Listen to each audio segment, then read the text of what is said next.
வார்த்தையினால் பிழைப்பான். கண்ணானது சரீரத்தில் விளக்காயிருக்கிறது. கண் தெளிவாயிருந்தாலும் சரீரம் முழுவதும் ஆகையால் நீங்கள் புசித்தாலும் குடித்தாலும் எதை செய்தாலும் தேவன் மகிமைக்கென்று செய்யுங்கள். கவனமாயிரு. இனிய சொற்கள் தேன் போல் ஆத்மாவுக்கு மருதமும் நிலவரத்துக்கு ஔஷதமாகும். நீதிமொழிகள் 14:24. என் கண்மலையும் என் மீட்பருமாகிய கர்த்தாவே, என் வாயின் வார்த்தைகளும் என் இருதயத்தின் தியானம் உமது சமூகத்தில் பிரதியாயிருப்பதாக. சங்கீதம் 19:14. 4 உணவில் கவனமாயிரு. ஆகையால் நீ புசித்து திருப்தியடைந்த இருக்கை உன் தேவனாகிய கர்த்தர் உனக்கு கொடுத்த அந்த நல்ல தேசத்துக்காக அவரை சோத்திரிக்க கடவாய். உபாகம் 8:10. 4:3 பார்வையில் கவனமாயிரு. கண்ணானது சரீரத்தின் விளக்காயிருக்கிறது. உன் கண் தெளிவாயிருந்தால் உன் சரீரம் முழுவதும் வெளிச்சமாயிருக்கும். உன் கண் கேட்டதா இருந்தால் உன் சரீரம் முழுவதும் இருளாயிருக்கும். திருப்தியாகையில் உன் தேவனாகிய கர்த்தர் உனக்கு கொடுத்த நல்ல தேசத்தாய் அவரை சோத்திரிக்க கடவாய். கொஞ்சத்திலே உண்மை உள்ளவன் அநேகத்திலும் உண்மை உள்ளவனாயிருக்கிறான். கொஞ்சத்திலே அநீதி உள்ளவன் அநேகத்திலும் அநீதி உள்ளவனாயிருக்கிறான்.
Price lord. சந்தோஷமா இருக்கீங்களா? Very good, very good. அதான் டீச்சர்ஸ் சொன்னாங்க, நல்ல மைண்ட் இருக்கு. அப்போனா ஒழுக்கமா வளரணும். இப்பவே எப்படி வளரணும்? நடுவுக்கு இப்படிலாம் அழுது பிஸ்கெட் கேட்டு விட்டுணும்.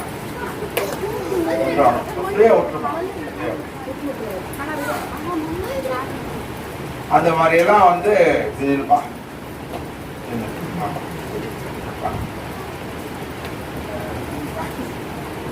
அந்த மாதிரிலாம் வந்து இப்போ இவர் அழுவ மாட்டார். தூங்கி ஏஞ்ச உடனே சிரிப்பார். இருக்கார இவர் பேர் ஜான் விக்டர்.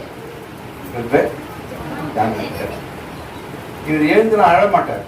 உண்மையை சொல்றேன், உண்மைதானமா? ஆமா, அழக மாட்டான். நான் ஒரு நாள் போறேன், எழுந்து கண் விழிச்சு சோத்திரம் சொல்றான். எனக்கு என்ன சொல்றான்? சோத்திரம் சொல்றான். என்ன ஒண்ணு அழக மாட்டார் கொஞ்சம். மற்றபடி இந்த நச்சமுச்சு அழுவிட்டு டீ கொடு அப்படின்றதுலாம் கிடையாது. அதனால ஒரு நல்ல பிள்ளைதான் இவரு. ஒரு அலையிலேயே சொல்லுவா, கைத்தூள் சொல்லுப்பா, அலையிலேயே சொல்லுப்பா இருக்கும் பத்தியா. ஸ்தோத்திரம் சொல்லுப்பா இருக்கும், ஸ்தோத்திரம் சொல்லுப்பா பத்தியா. அந்த மாதிரிலாம் ரொம்ப கரெக்டானதெல்லாம் செய்வார். பவுடர் போட்டு விடுவார். எனக்கு நிறைய காரியம்லாம் செய்வார். கொஞ்சம் தேவையில்லாத வயசுக்கு செய்வார். நீங்க எல்லாரும் என்ன செய்யணும்? உங்க அப்பா அம்மா உங்க வீடெல்லாம் நல்லா இருக்கிறதுக்கு என்ன பண்ணணும்? ஜபம் பண்ணணும். என்ன செய்யணும்? ஜபம் பண்ணணும். தன்னை குடும்பத்தாருக்காக ஜெபிக்கிறேன். இங்க இருந்து உதவி செய்து கொண்டிருக்கிற ஒவ்வொரு சகோதரிகளுக்காக உங்களுடைய கிருபை எல்லார் மேலே இருப்பதாக இயேசுவின் நாமத்தில் பிதாவே, ஆமென், ஆமென். Hallelujah, hallelujah.